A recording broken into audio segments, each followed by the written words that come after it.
guys, Dr. Pete again, and we're on episode 3 of 3.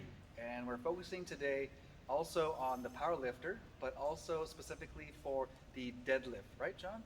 Right. Okay, So I use the rear foot elevated split squat to warm up for squats, but mainly sumo deadlifts as well. So, cool. Let's see it. so I'm a big proponent of warming up single leg before I do my double leg exercises, just to make sure that each leg is doing its job and getting that mobility. So I'll take my back foot, kind of lay it flat on the bench, and then I'll try to maintain an upright position and then drive my knee forward, sink down, and just push through my leg back to the top. Yeah, this is a great exercise and a mobility prep work for getting your glutes to fire up. His right glute is definitely firing up. Your quads are engaging. Your calf muscles are also getting stretched out and engaging. So this is a great exercise. How many sets and reps do you do for this one? I'll do usually 3 sets of 15 just to get my legs pretty warm. Okay, cool. So now you also mentioned that for some people with like sumo deadlift type movements, you also do some kind of warm up for that. So Yes. yeah, show us that. So with the sumo deadlift, it's practically deadlifting with your legs outside of your hands.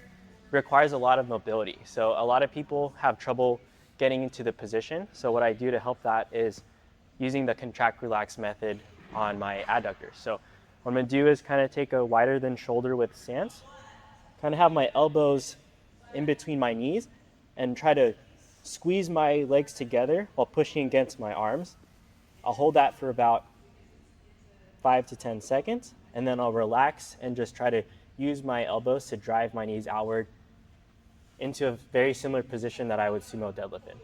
Yeah, so the contract relax technique is a neurological stretch method that you can apply to any muscle group. But a lot of studies do show that the contract relax or the hold relax technique is actually quite effective in gaining more range of motion and also being able to achieve the angles that you need for your movement.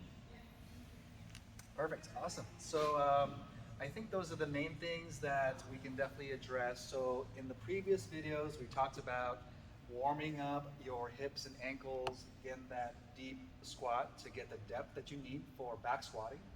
Second video, we talked about the things that you normally do for the bench press, all the warm-ups. So if you haven't seen that, check out the previous video.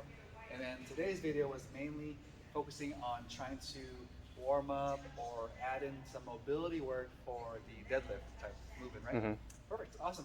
So if you guys have any questions, feel free to comment below. We are happy to answer any kind of questions. If you have any questions for Sean specifically, also go ahead and comment below. Thanks so much for listening. Keep up the stretching and the strengthening. And of course, if you need help with the technique of the actual movements, talk to a professional, talk to someone who has done this before.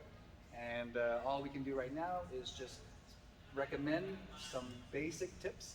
But if you want something a little more regimented, and Sean would probably agree with me, go seek out professional help from someone who does Definitely. it for a living, right? Mm-hmm. Cool. Awesome, guys. Thanks. Thank you.